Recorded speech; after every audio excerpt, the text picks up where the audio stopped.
In this little area here, there's 250,000 people, and every day they're seeing somebody die from AIDS.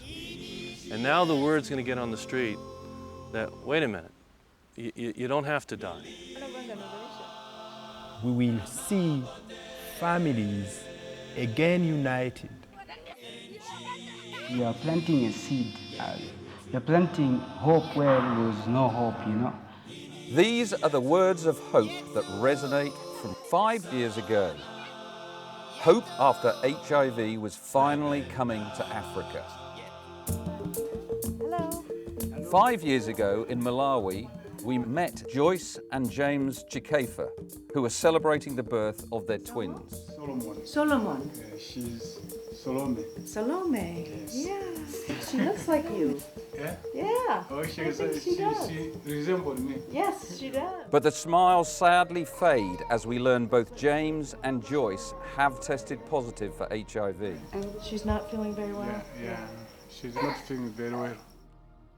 During her pregnancy, Joyce had received treatment at St. Gabriel's Hospital to prevent the transmission of the virus to her children. But their HIV status was not yet known. They are not examined all right. Ah, okay. They will be examined that after 6 months. It's all right. There you go. There you go. Yeah. 5 years after we first met James and Joyce Chikefa, they are still alive. When I started getting ARVs, I was very weak. And now, you can see I'm strong. The drugs are working hard. The twins tested negative and are typical rambunctious first graders. They like playing football. They like singing. As a family, we live in a happy life. The Chikefa family success story is one of the many at St. Gabriel's.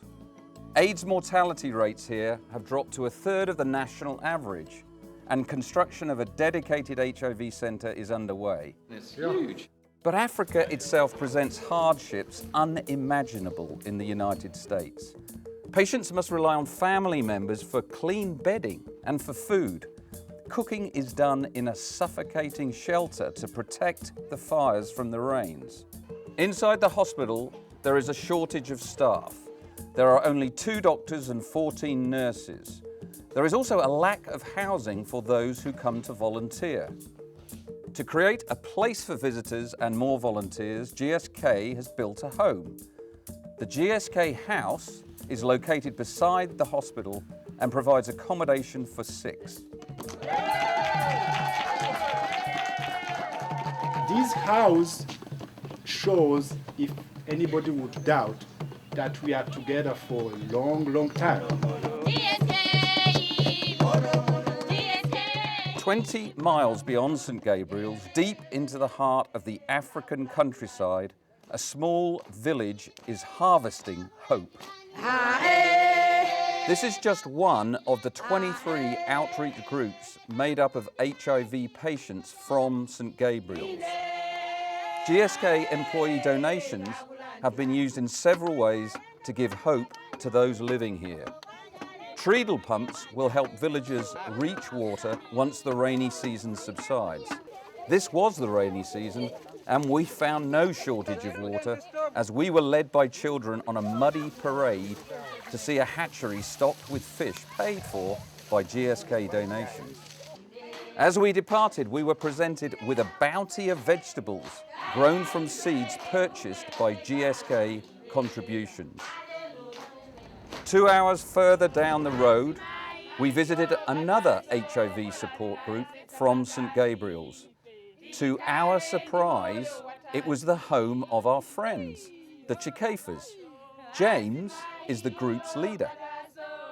GSK donations were used here to buy pigs for the group to feed themselves and to sell. Feeling an inexplicable need for a closer look, I followed James into the pig's pen, fully expecting to be well received. However, Mama Pig didn't quite take to a stranger holding one of her piglets. In hindsight, I feel lucky to have escaped with just a maternal scolding. Offended pigs aside, there are many real difficulties facing patients and their families here. One obstacle is just getting to the hospital. 20 bicycle ambulances purchased by the 501c3 are helping ease the journey by carrying patients too weak to walk the long distances. The seeds from GSK have indeed found fertile ground in Malawi.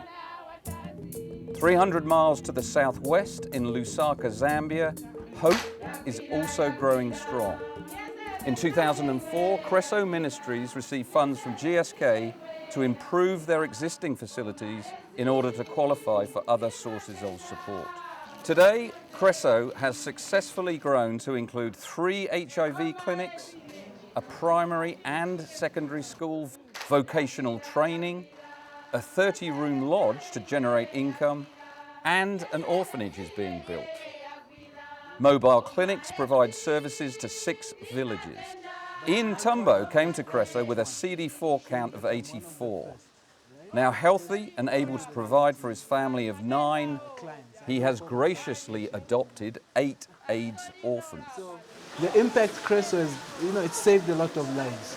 It's saved a lot of families. 501c3 funds are also making an impact here, paying for the education of 14-year-old Leganyi Nioni. I'd like to thank you guys for sponsoring me. Thank you very much, and I hope God can give you more days to live. And I hope you can also be doing the same to other children like you are doing to me. So I really appreciate it. Thank you very much. May you continue the good spirit. Thanks very much. Can I give you a hug? Thank you.